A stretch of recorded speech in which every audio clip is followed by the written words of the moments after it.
नमस्कार दोस्तों, deep GS concept में आपका स्वागत है। जैसा कि आप सभी जानते हैं, हम संविधान का ऐतिहासिक आधार श्रृंखला के अंतर्गत अब तक भाग आए और भाग 2 में आज इस श्रृंखला के तीसरे भाग में हम आगे बढ़ते हुए 1858 से लेकर 1947 तक के महत्वपूर्ण संवैधानिक विकास को विस्तार से समझने का प्रयास करेंगे। इस वीडियो में हम जानेंगे कि किस प्रकार भारत में कंपनी शासन का अंत हुआ, ब्रिटिश क्राउन का प्रत्यक्ष शासन शुरू हुआ और धीरे धीरे विभिन्न अधिनियमों, सुधारों तथा आंदोलनों के माध्यम से भारतीय संविधान की नींव मजबूत होती गई। तो चलिए शुरू करते हैं आज का यह महत्वपूर्ण अध्याय, संविधान का ऐतिहासिक आधार पार्ट 3, 1858 से 1947। अगर वीडियो उपयोगी लगे तो इसे लाइक, शेयर और सब्सक्राइब जरूर करें। आज हम भारत सरकार अधिनियम 1858 के महत्वपूर्ण तथ्यों को समझेंगे। ब्रिटिश संसद में इस अधिनियम से संबंधित प्रक्रिया 2 प्रधानमंत्रियों के समय चली। पहले 12 फरवरी 1858 को लॉर्ड पामरस्टन के समय प्रस्ताव आया, लेकिन यह पारित नहीं हो सका। इसके बाद 2 अगस्त 1858 को लॉर्ड डर्बी के समय यह अधिनियम पारित किया गया। इस अधिनियम की सबसे महत्वपूर्ण घटना 1 नवंबर 1858 को इलाहाबाद में हुई, जहां लॉर्ड कैनिंग ने महारानी विक्टोरिया की घोषणा पढ़ी और भारत का शासन ईस्ट इंडिया कंपनी से ब्रिटिश क्राउन को सौंप दिया गया। इस अधिनियम के तहत 2 प्रमुख संस्थाएं समाप्त कर दी गईं, डायरेक्टर्स की कोर्ट और बोर्ड ऑफ कंट्रोल। इसके स्थान पर भारत सचिव, secretary of state for India और 15 सदस्यीय भारत परिषद की व्यवस्था की गई, जो ब्रिटिश सरकार की ओर से भारत का प्रशासन संभालती थी। इस परिषद में अधिकांश सदस्य कंपनी शासन से लिए गए अनुभव आधारित अधिकारी थे, ताकि प्रशासनिक निरंतरता बनी रहे। प्रशासनिक स्तर पर अब सर्वोच्च शक्ति भारत सचिव के पास आ गई, जबकि भारत में कार्यकारी प्रमुख के रूप में गवर्नर जनरल को वायसराय का दर्जा दिया गया। इसके बाद विधिक एवं प्रशासनिक सुधारों की शुरुआत हुई, जिसमें भारत में बजट प्रणाली की शुरुआत 1860 के आसपास जेम्स विल्सन द्वारा की गई। साथ ही 1861 के बाद उच्च न्यायालयों की स्थापना और भारतीय सिविल सेवाओं के ढांचे को मजबूत करने की दिशा में कदम उठाए गए। भारतीय परिषद अधिनियम 1861, विकेंद्रीकरण की शुरुआत, सहयोग की नीति, उदार निरंकुशता। कार्यकारी परिषद, गवर्नर जनरल, नए प्रांतों का निर्माण और लेफ्टिनेंट गवर्नर की नियुक्ति। केंद्रीय कार्यकारिणी 4 से बढ़ाकर 5 सदस्य। विधिक सदस्य, 5वें सदस्य को विधिक सदस्य, विधिज्ञ होना आवश्यक। पोर्टफोलियो प्रणाली की शुरुआत।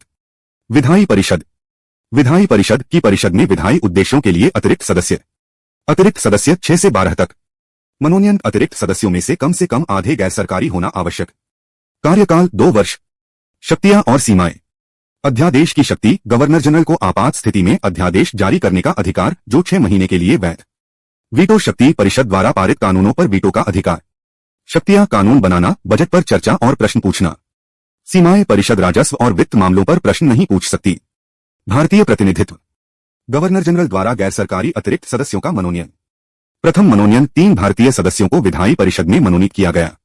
सदस्य, बनारस के राजा, पटियाला के महाराजा और सर दिनकर राव। सहयोग, भारतीयों को कानून बनाने की प्रक्रिया में शामिल करने का प्रथम प्रयास।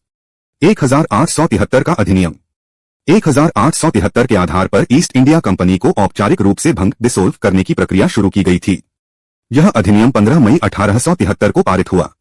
कंपनी का अंतिम औपचारिक विघटन 1 जून 1874 को हुआ। यह अधिनियम 1 जनवरी 1874 से प्रभावी केम इनटू इफेक्ट हुआ। शाही उपाधि अधिनियम 1876। इस अधिनियम के तहत ब्रिटेन की महारानी विक्टोरिया को भारत की साम्राज्ञी एम्प्रेस ऑफ इंडिया की उपाधि प्रदान की गई। इसके बाद 1 जनवरी 1877 को दिल्ली दरबार का आयोजन किया गया, जहां महारानी विक्टोरिया को आधिकारिक रूप से भारत की साम्राज्ञी घोषित किया गया। उस समय भारत के वायसराय लॉर्ड लिटन थे और ब्रिटेन के प्रधानमंत्री बेंजामिन डिज़रायली थे। भारत परिषद अधिनियम 1892। केंद्रीय व्यवस्थापिका सभा के अतिरिक्त सदस्य कम से कम 10 और अधिक से अधिक 16 सदस्य, जिनमें से 10 सदस्य गैर सरकारी होने चाहिए। प्रांतों की व्यवस्थापिका सभा में भी वृद्धि की गई। निर्वाचन अप्रत्यक्ष रूप से नगरपालिका, जिला बोर्ड, विश्वविद्यालय, वाणिज्य मंडल से होना था। परिषद के अधिकारों में वृद्धि की गई। भारतीय सदस्य बहस करने व प्रश्न पूछने का अधिकार दिया गया, परंतु मतदान का अधिकार नहीं था और न ही अनुपूरक प्रश्न पूछने का अधिकार था। भारत परिषद अधिनियम 1909, मार्ले मिंटो सुधार। भारत परिषद अधिनियम 1909, जिसे मार्ले मिंटो सुधार अधिनियम भी कहा जाता है, अरुंडेल समिति के सुझाव पर लाया गया था। इस अधिनियम के तहत केंद्रीय विधान परिषद का विस्तार किया गया और सदस्यों की संख्या 16 से बढ़ाकर 60 कर दी गई। इन सदस्यों को 4 श्रेणियों में विभाजित किया गया। पदेन सदस्य, मनोनीत सरकारी सदस्य, मनोनीत गैर सरकारी सदस्य और निर्वाचित सदस्य। इसमें 32 गैर सरकारी सदस्य थे, जिनमें 27 निर्वाचित और 5 नामजद शामिल थे। इस अधिनियम की सबसे महत्वपूर्ण विशेषता थी व्यावसायिक और सांप्रदायिक निर्वाचन प्रणाली की शुरुआत। इसके अंतर्गत चुनाव साधारण, वर्ग विशेष और विशेष आधार पर होने लगे। इसी कारण इसे फूट डालो और राज करो की नीति का विस्तार भी कहा जाता है। सदस्यों को बजट पर बहस करने, प्रश्न पूछने और अनुपूरक प्रश्न पूछने का अधिकार दिया गया, लेकिन उन्हें मतदान का अधिकार नहीं था। इस अधिनियम के तहत कुछ भारतीयों को भी परिषद में स्थान मिला, जिनमें केसी गुप्ता और सैयद हुसैन बिलग्रामी शामिल थे। इसके अलावा वायसराय की कार्यकारिणी में एसपी सिन्हा को विधिक सदस्य के रूप में शामिल किया गया।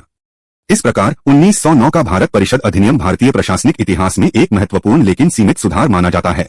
भारत सरकार अधिनियम 1919 मोंटेग्यू चेम्सफोर्ड सुधार। भारत सरकार अधिनियम 1919, जिसे मोंटेग्यू चेम्सफोर्ड सुधार भी कहा जाता है, 20 अगस्त 1917 की मोंटेग्यू घोषणा पर आधारित था। इस अधिनियम के तहत केंद्र में पहली बार द्विसदनीय विधानमंडल की स्थापना की गई। इसमें 2 सदन बनाए गए। राज्य परिषद, जिसमें कुल 60 सदस्य थे, जिनमें 34 निर्वाचित और शेष नामांकित सदस्य थे, और केंद्रीय विधानसभा, जिसमें कुल 145 सदस्य थे, जिनमें 104 निर्वाचित और शेष नामांकित सदस्य थे। इस अधिनियम में प्रत्यक्ष निर्वाचन प्रणाली को अपनाया गया और मतदाताओं की संख्या में वृद्धि की गई। इसके तहत महिलाओं को मताधिकार देने का अधिकार प्रांतीय विधानमंडलों को दिया गया। पृथक निर्वाचन प्रणाली का और विस्तार किया गया, जिसमें सिख, ईसाई, आंग्ल भारतीय तथा यूरोपियन समुदाय शामिल थे। इसके अलावा केंद्रीय और प्रांतीय बजट को पृथक कर दिया गया।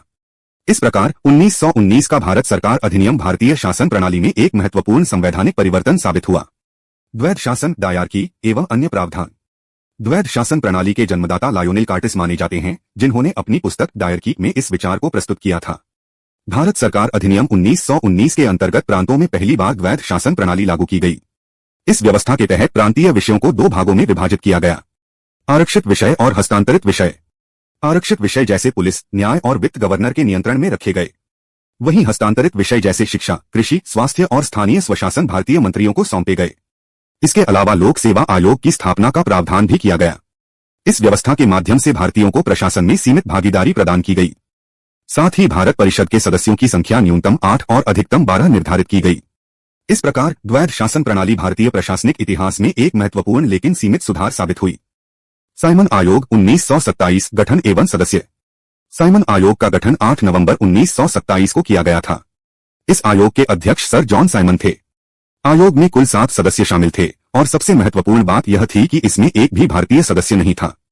सभी सदस्य ब्रिटिश थे। आयोग के सदस्य थे सर जॉन साइमन, जो इसके अध्यक्ष थे, Clement Attlee, Harry Levy Lawson, Edward Cadogan, Vernon Hartshorn, George Lane Fox और डोनाल्ड हॉवर्ड। इस आयोग का मुख्य उद्देश्य भारत सरकार अधिनियम 1919 के कार्यान्वयन की समीक्षा करना और भविष्य के संवैधानिक सुधारों के संबंध में सुझाव देना था। साइमन आयोग विरोध एवं महत्व। 3 फरवरी 1928 को साइमन आयोग भारत पहुंचा। आयोग में एक भी भारतीय सदस्य शामिल नहीं था, इसलिए इसके आगमन के साथ ही पूरे देश में इसका जोरदार विरोध शुरू हो गया। देश भर में साइमन गो बैक के नारे गूंजने लगे। कांग्रेस, मुस्लिम लीग सहित अधिकांश राजनीतिक दलों ने इस आयोग का बहिष्कार किया।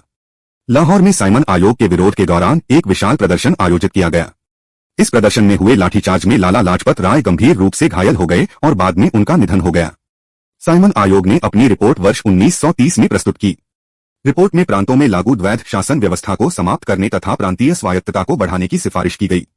साइमन आयोग के विरोध का एक महत्वपूर्ण परिणाम यह हुआ कि भारतीय नेताओं ने स्वयं संविधान का प्रारूप तैयार करने का निर्णय लिया। इसी के परिणामस्वरूप वर्ष 1928 में नेहरू रिपोर्ट तैयार की गई।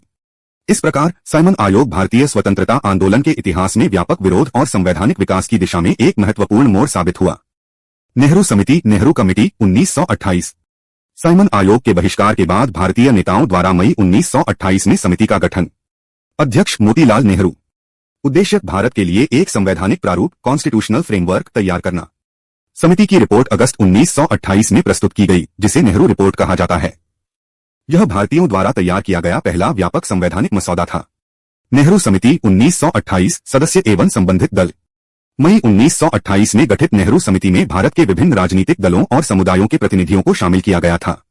इस समिति के अध्यक्ष मोतीलाल नेहरू थे, जो भारतीय राष्ट्रीय कांग्रेस का प्रतिनिधित्व कर रहे थे। सुभाष चंद्र बोस भी भारतीय राष्ट्रीय कांग्रेस के सदस्य के रूप में समिति का हिस्सा थे। मुस्लिम प्रतिनिधियों के रूप में सर अली इमाम और शुएब कुरैशी को शामिल किया गया। सर तेज बहादुर सप्रू लिबरल फेडरेशन का प्रतिनिधित्व कर रहे थे। एम.एस. अणे हिंदू महासभा के प्रतिनिधि थे। मंगल सिंह सिख लीग का प्रतिनिधित्व कर रहे थे। जी.आर. प्रधान गैर ब्राह्मण सम्मेलन अर्थात नॉन ब्राह्मण कॉन्फ्रेंस के प्रतिनिधि थे। वहीं एन जोशी को श्रमिक अर्थात लेबर प्रतिनिधि के रूप में समिति में शामिल किया गया था। इस प्रकार नेहरू समिति में विभिन्न राजनीतिक दलों, समुदायों और वर्गों के प्रतिनिधियों को स्थान देकर भारत के लिए एक व्यापक संवैधानिक प्रारूप तैयार करने का प्रयास किया गया। नेहरू रिपोर्ट 1928 की प्रमुख सिफारिशें। नेहरू रिपोर्ट 1928 में भारत के लिए एक संवैधानिक ढांचा प्रस्तावित किया गया। इसमें भारत को डोमिनियन स्टेटस देने की सिफारिश की गई। केंद्र में संसदीय शासन प्रणाली तथा केंद्र एवं प्रांतों में उत्तरदायी सरकार स्थापित करने का सुझाव दिया गया। रिपोर्ट में मौलिक अधिकारों के प्रावधान पर बल दिया गया। संयुक्त निर्वाचन प्रणाली का समर्थन और पृथक निर्वाचन प्रणाली का विरोध किया गया। साथ ही सर्वोच्च न्यायालय की स्थापना तथा भाषाई आधार पर प्रांतों के पुनर्गठन की सिफारिश की गई। नेहरू रिपोर्ट 1928 की प्रतिक्रिया। नेहरू रिपोर्ट में पृथक निर्वाचन समाप्त करने के प्रस्ताव का मोहम्मद अली जिन्नाह ने विरोध किया। इसके प्रत्युत्तर में 1929 में जिन्ना के 14 सूत्र प्रस्तुत किए गए, जिनमें पृथक निर्वाचन, अल्पसंख्यकों के अधिकारों की सुरक्षा, प्रांतीय स्वायत्तता तथा मुसलमानों के उचित प्रतिनिधित्व की मांग की गई। भारतीय संवैधानिक प्रश्नों पर विचार के लिए ब्रिटिश सरकार ने 1930 से 1932 के बीच राउंड टेबल कॉन्फ्रेंसेस का आयोजन किया। प्रथम गोलमेज सम्मेलन में कांग्रेस ने भाग नहीं लिया। द्वितीय गोलमेज सम्मेलन में महात्मा गांधी ने कांग्रेस का प्रतिनिधित्व किया। तृतीय गोलमेज सम्मेलन में भी कांग्रेस अनुपस्थित रही। इन सम्मेलनों की चर्चाओं ने आगे चलकर गवर्नमेंट ऑफ इंडिया एक्ट 1935 का आधार तैयार किया। भारत सरकार अधिनियम 1935 परिचय। भारत सरकार अधिनियम 1935 ब्रिटिश संसद द्वारा पारित सबसे विस्तृत संवैधानिक अधिनियम था। यह अधिनियम सामन आयोग 1927, गोलमेज सम्मेलनों 1930 से 1932 तथा श्वेत पत्र 1933 की सिफारिशों पर आधारित था। इसे 1935 में पारित किया गया तथा इसके अधिकांश प्रावधान 1937 से लागू किए गए। भारतीय संविधान के अनेक महत्वपूर्ण प्रावधान इसी अधिनियम से प्रभावित हैं। अखिल भारतीय संघ, ऑल इंडिया फेडरेशन। भारत सरकार अधिनियम 1935 के अंतर्गत अखिल भारतीय संघ बनाने का प्रस्ताव रखा गया। इस संघ में ब्रिटिश भारतीय प्रांतों एवं देशी रियासतों को शामिल किया जाना था।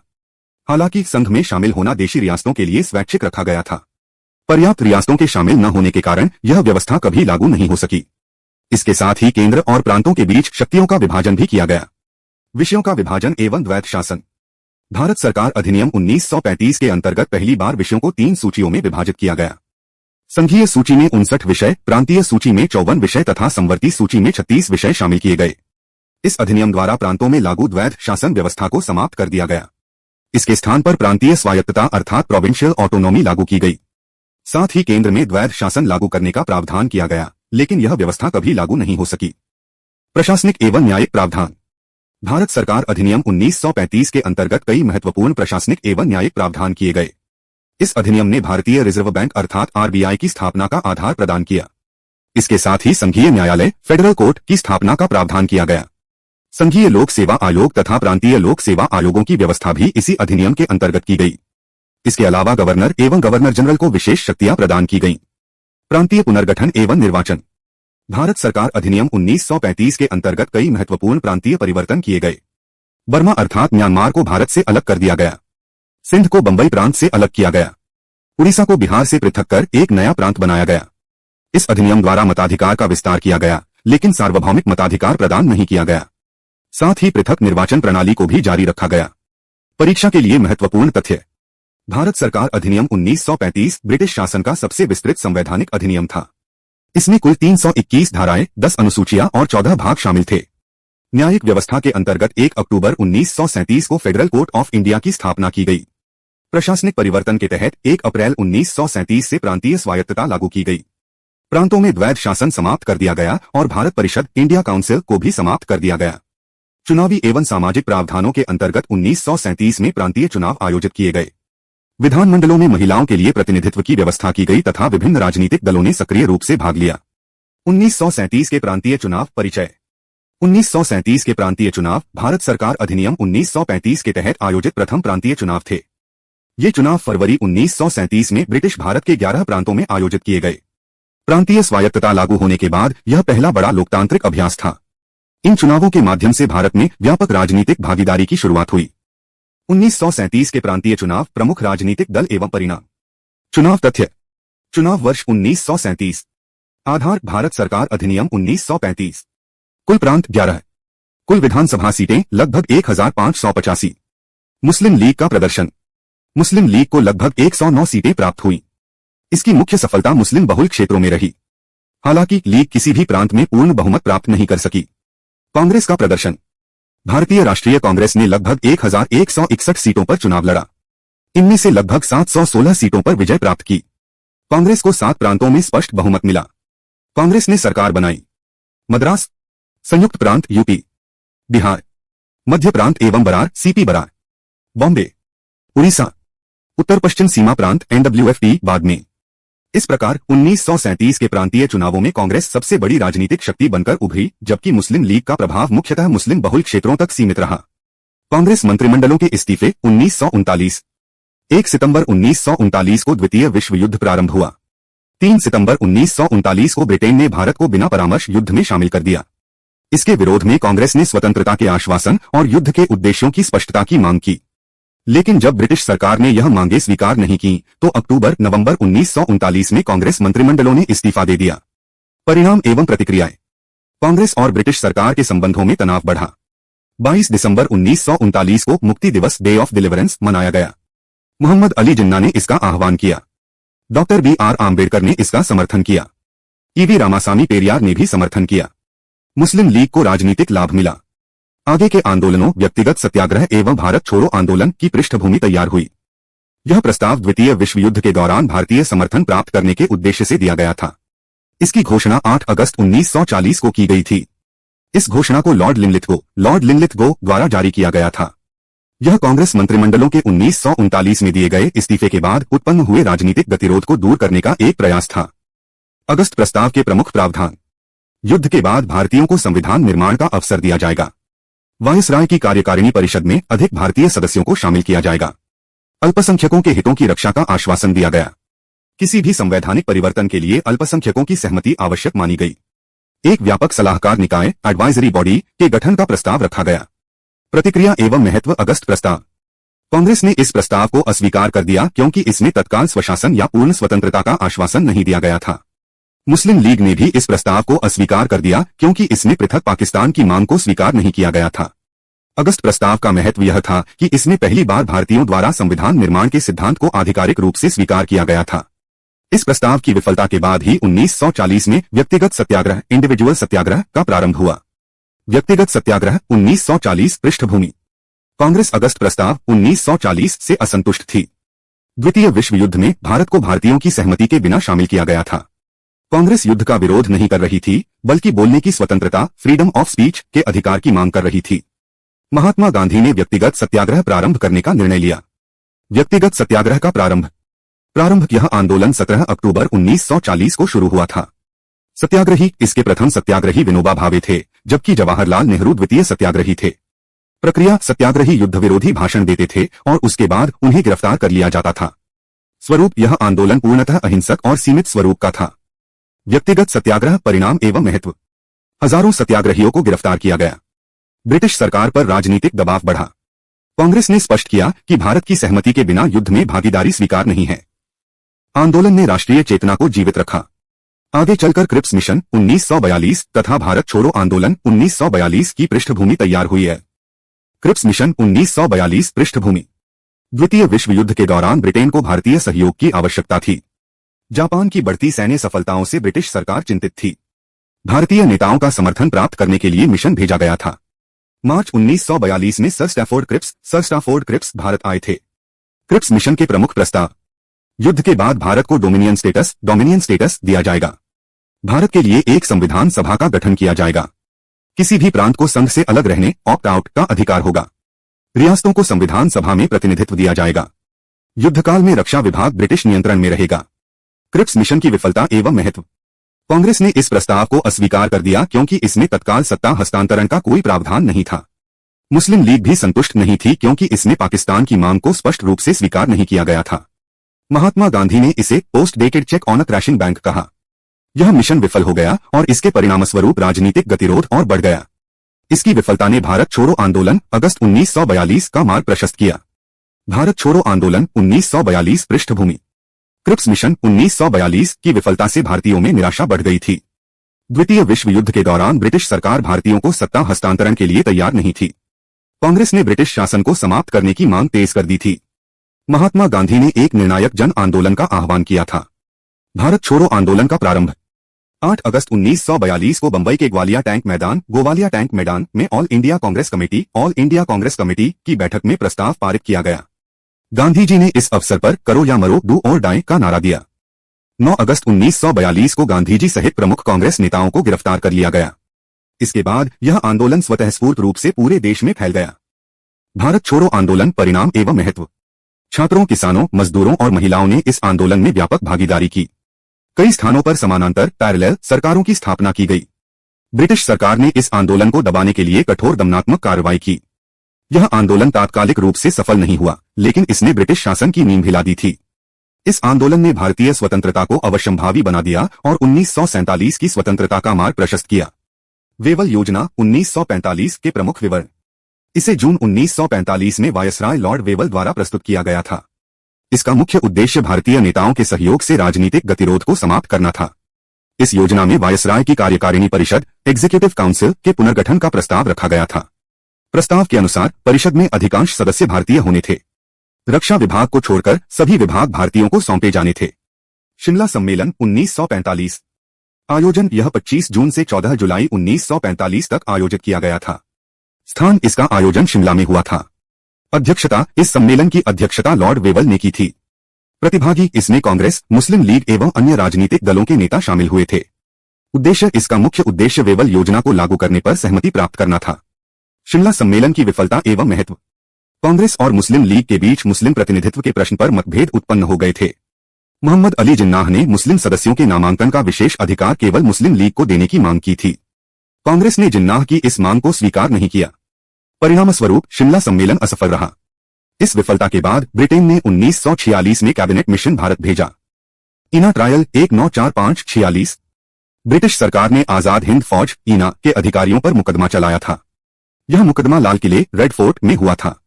इस मुकदमे के प्रमुख अभियुक्त शाह नवाज खान, प्रेम कुमार सहगल और गुरबख्श सिंह ढिल्लों थे। कांग्रेस नेताओं ने इस मुकदमे का विरोध किया और अभियुक्तों को कानूनी सहायता प्रदान की। देश भर में ईना के समर्थन में जन आंदोलन हुआ था। परिणामस्वरूप ब्रिटिश सरकार को अभियुक्तों को रिहा करना पड़ा। इस ईना ट्रायल ने स्वतंत्रता आंदोलन को नई ऊर्जा प्रदान की और 1946 के नौसेना विद्रोह की पृष्ठभूमि तैयार की। रॉयल इंडियन नेवी विद्रोह 1946। प्रारंभ यह विद्रोह 18 फरवरी 1946 को मुंबई में शुरू हुआ था। कारण इस विद्रोह के मुख्य कारण खराब सुविधाएं, नस्लीय भेदभाव और ब्रिटिश शासन के प्रति बढ़ता असंतोष थे। प्रतिभागिता लगभग 20,000 नौसैनिकों ने इसमें भाग लिया था। विस्तार यह विद्रोह बहुत जल्द कई अन्य नौसैनिक ठिकानों तक फैल गया था। परिणाम ब्रिटिश सरकार ने अंततः इस विद्रोह को दबा दिया था। महत्व इस घटना ने ब्रिटिश शासन की कमजोर होती पकड़ को उजागर कर दिया था। कैबिनेट मिशन 1946 पृष्ठभूमि। ब्रिटिश सरकार ने भारत की संवैधानिक समस्या के समाधान हेतु यह मिशन भेजा था। यह मिशन 24 मार्च 1946 को भारत आया। इसका मुख्य उद्देश्य सत्ता हस्तांतरण की रूपरेखा तैयार करना और संविधान सभा का गठन करना था। इस मिशन के 3 सदस्य थे, जिन्हें याद रखने की ट्रिक एलसीए है। लॉर्ड पेथिक लॉरेंस जो इसके अध्यक्ष और भारत सचिव थे। सर स्टैफोर्ड क्रिप्स जो व्यापार बोर्ड के प्रमुख थे। एवी अलेक्जेंडर जो नौसेना प्रमुख थे। कैबिनेट मिशन योजना के प्रमुख प्रावधान। भारत का एक संघ यूनियन बनाया जाएगा। संघ के पास केवल रक्षा, विदेश नीति और संचार के विषय होंगे। प्रांतों को 3 समूहों ए, बी, सी में विभाजित किया गया था। संविधान सभा के गठन का प्रस्ताव रखा गया। पाकिस्तान की मांग को स्वीकार नहीं किया गया। कैबिनेट मिशन योजना परिणाम एवं महत्व। कांग्रेस और मुस्लिम लीग ने योजना की अलग अलग व्याख्या की थी। मतभेदों के कारण योजना सफल नहीं हो सकी। 2 सितंबर 1946 को अंतरिम सरकार का गठन हुआ था। 9 दिसंबर 1946 को संविधान सभा की पहली बैठक हुई थी। कैबिनेट मिशन भारत की संविधान सभा के गठन का आधार बना था। डायरेक्ट एक्शन डे पृष्ठभूमि। कैबिनेट मिशन योजना 1946 पर कांग्रेस और मुस्लिम लीग के बीच मतभेद उत्पन्न हो गए थे। मुस्लिम लीग पाकिस्तान की मांग पर अडिग थी। मोहम्मद अली जिन्नाह ने डायरेक्ट एक्शन का आह्वान किया था।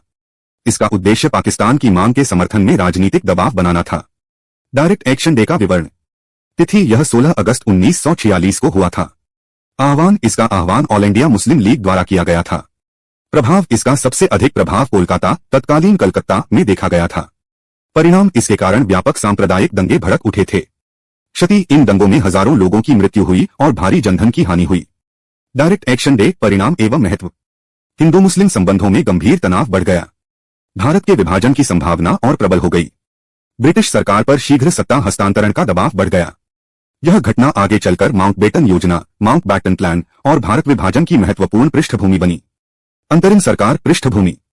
गठन का आधार इस सरकार का गठन कैबिनेट मिशन योजना के आधार पर किया गया था। इसका मुख्य उद्देश्य सत्ता हस्तांतरण होने तक अस्थायी शासन व्यवस्था को चलाना था। वायसराय उस समय लॉर्ड वेवल वायसराय थे। निर्णय, कांग्रेस ने अंतरिम सरकार बनाने का निर्णय लिया था। अंतरिम सरकार का गठन 2 सितंबर 1946 को हुआ था। जवाहरलाल नेहरू को उपाध्यक्ष वाइस प्रेसिडेंट बनाया गया था। व्यावहारिक रूप से नेहरू ही सरकार के प्रमुख थे। प्रारंभ में मुस्लिम लीग ने सरकार में भाग नहीं लिया था। मुस्लिम लीग 26 अक्टूबर 1946 को अंतरिम सरकार में शामिल हुई। अंतरिम सरकार मुख्य विवरण। अंतरिम सरकार का गठन 2 सितंबर 1946 को हुआ था। जवाहरलाल नेहरू को इसका उपाध्यक्ष वाइस प्रेसिडेंट बनाया गया था। व्यावहारिक रूप से नेहरू ही इस सरकार के प्रमुख थे। शुरुआत में मुस्लिम लीग ने इस सरकार में भाग नहीं लिया था। बाद में 26 अक्टूबर 1946 को मुस्लिम लीग अंतरिम सरकार में शामिल हो गई थी। माउंटबेटन योजना, 3 जून योजना 1947। लॉर्ड माउंटबेटन भारत के अंतिम वायसराय थे। 3 जून 1947 को माउंटबेटन योजना की घोषणा की गई थी। इस योजना का मुख्य उद्देश्य भारत की सत्ता का शीघ्र एवं शांतिपूर्ण हस्तांतरण करना था। कांग्रेस, मुस्लिम लीग एवं सिख नेताओं ने इस योजना को स्वीकार कर लिया था। माउंटबेटन योजना के प्रमुख प्रावधान। भारत का विभाजन कर भारत एवं पाकिस्तान 2 अधिराज्य डोमिनियंस बनाए जाएंगे। पंजाब एवं बंगाल का विभाजन किया जाएगा। सिंध विधानसभा को पाकिस्तान में शामिल होने का विकल्प दिया गया। उत्तर पश्चिम सीमांत प्रांत NWFP का निर्णय 1947 के जनमत संग्रह रेफरेंडम द्वारा किया जाना था। देशी रियासतों को भारत या पाकिस्तान में विलय करने का विकल्प दिया गया। माउंटबेटन योजना, परिणाम एवं महत्व। ब्रिटिश संसद ने इंडियन इंडिपेंडेंस एक्ट 1947 फीट पारित किया। 15 अगस्त 1947 को भारत स्वतंत्र हुआ। 14 अगस्त 1947 को पाकिस्तान स्वतंत्र हुआ। लगभग 200 वर्षों के ब्रिटिश शासन का अंत हुआ। भारत को विभाजन के साथ स्वतंत्रता प्राप्त हुई। भारतीय स्वतंत्रता अधिनियम 1947 पृष्ठभूमि। यह अधिनियम 3 जून 1947 की माउंटबेटन योजना, माउंटबेटन प्लान के आधार पर बनाया गया था। इसे ब्रिटिश संसद द्वारा 18 जुलाई 1947 को पारित किया गया था। इसका मुख्य उद्देश्य भारत में ब्रिटिश शासन का अंत करना और सत्ता का हस्तांतरण करना था। इस अधिनियम ने भारत के विभाजन का मार्ग प्रशस्त किया। भारतीय स्वतंत्रता अधिनियम 1947 प्रमुख प्रावधान। 15 अगस्त 1947 से भारत और पाकिस्तान 2 स्वतंत्र अधिराज्य डोमिनियंस बन गए। ब्रिटिश संसद की भारत पर विधायी सर्वोच्चता समाप्त कर दी गई। वायसराय का पद समाप्त करके दोनों देशों में गवर्नर जनरल की व्यवस्था की गई। देशी रियासतों पर ब्रिटिश अधिराज्य पैरामाउंट को समाप्त कर दिया गया। संविधान बनने तक दोनों देश 1935 के अधिनियम के अनुसार अपना शासन चलाएंगे। भारतीय स्वतंत्रता अधिनियम 1947 महत्व। लगभग 200 वर्षों के ब्रिटिश शासन का अंत हुआ। भारत को पूर्ण स्वशासन प्राप्त हुआ। संविधान सभा को विधायिका एवं संविधान निर्माता दोनों की भूमिका मिली। स्वतंत्र भारत के निर्माण एवं संविधान लागू होने का मार्ग प्रशस्त हुआ। अब तक हमने भारत के स्वतंत्रता आंदोलन और सत्ता हस्तांतरण की पूरी प्रक्रिया को समझा। अब आगे हम पढ़ेंगे संविधान सभा और भारतीय संविधान निर्माण की कहानी, जिसमें शामिल होंगे संविधान सभा का गठन कैसे हुआ, संविधान सभा के सदस्य कैसे चुने गए, प्रमुख समितियां एवं उनके अध्यक्ष, प्रारूप समिति, ड्राफ्टिंग कमेटी और डॉक्टर BR आम्बेडकर की भूमिका, उद्देश्य प्रस्ताव, ऑब्जेक्टिव रेजोल्यूशन, संविधान निर्माण की पूरी प्रक्रिया और संविधान सभा से जुड़े महत्वपूर्ण UPSC PCs तथ्य। अगर आप चाहें तो हम इन टॉपिक्स में से किसी एक पर सबसे पहले डिटेल में शुरू कर सकते हैं। यदि वीडियो उपयोगी लगी हो तो उसे लाइक करें, वीडियो पर कमेंट करें, इसे शेयर करें, चैनल को सब्सक्राइब करें, बेल आइकन अवश्य दबाएं ताकि आगामी वीडियो की सूचना सबसे पहले मिल सके। क्या आप अपनी तैयारी से संबंधित किसी अन्य विषय पर चर्चा करना चाहेंगे? कमेंट बॉक्स में लिखें और इस वीडियो का कौन सा पार्ट आपको सबसे अच्छा लगा बताएं। बहुत बहुत धन्यवाद।